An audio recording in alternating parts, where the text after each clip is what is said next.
امت کے ذمہ حضور نبی کریم صلی اللہ علیہ وسلم کے حقوق۔ امت کے ذمہ حضور نبی اکرم صلی اللہ علیہ وسلم کے جن حقوق کی ذمہ داری ہے ان میں اولین فرض اللہ عز و جل کی وحدانیت کے اقرار کے بعد حضور نبی کریم صلی اللہ علیہ وسلم کی رسالت کا دل و جان سے اقرار کرنا ہے۔ حضور نبی کریم صلی اللہ علیہ وسلم کی رسالت کے اقرار کے بغیر ایمان نامکمل ہے۔ حضور نبی کریم صلی اللہ علیہ وسلم کی رسالت کا اقرار کرنے والا اگرچہ اللہ عز و جل کی وحدانیت کا اقرار کرتا ہو لیکن وہ ذیل کے ارشاد باری تعالیٰ کے روح سے کافر ہے۔ ارشاد باری تعالیٰ ہوتا ہے اور جو کوئی اللہ اور اس کے رسول صلی اللہ علیہ وسلم پر ایمان نہ لایا تحقیق کی ہم نے کافروں کے لیے آگ تیار کر رکھی ہے۔ سورہ فتح۔ حضور نبی کریم صلی اللہ علیہ وسلم کی اطاعت ہر مسلمان کا فرض ہے، فرمان الہی ہے، اور جو کچھ رسول صلی اللہ علیہ وسلم تم کو دیں تم اسے لے لو، اور جس سے تم کو منع فرمائیں اس سے تم باز رہو، اور اللہ سے ڈرو، تحقیق اللہ سخت عذاب کرنے والا ہے۔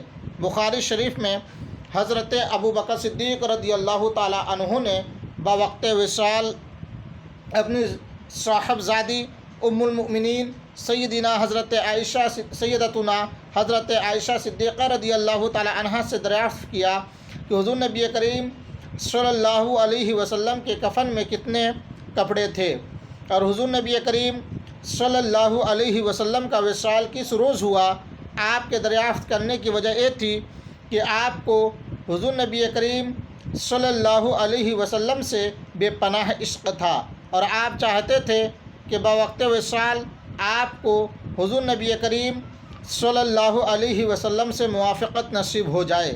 آپ تمام زندگی حضور نبی کریم صلی اللہ علیہ وسلم کے ساتھ رہے اور ہر کام میں حضور نبی کریم صلی اللہ علیہ وسلم کی موافقت کی۔ آپ کے شوق اتباع کی انتہا یہ تھی کہ بوقت وصال بھی موافقت کی آرزو کر رہے تھے۔ حضرت ابو بکر صدیق رضی اللہ تعالی عنہ فرماتے ہیں جس امر پر حضور نبی کریم صلی اللہ تعالی علیہ وسلم نے عمل کیا میں اسے کیے بغیر نہیں چھوڑتا تھا، اور بوقت وصال مجھے اب بھی خوف ہے کہ کہیں سنت و اتباع میں پیچھے نہ رہ جاؤں۔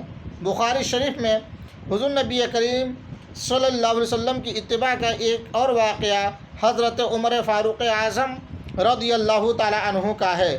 حضرت زید رضی اللہ تعالی عنہ کے والد گرامی حضرت اسلم رضی اللہ تعالی عنہ روایت کرتے ہیں کہ میں نے حضرت عمر فاروق اعظم رضی اللہ تعالی عنہ کو دیکھا، آپ حجر اسود کو بوسہ دے رہے تھے۔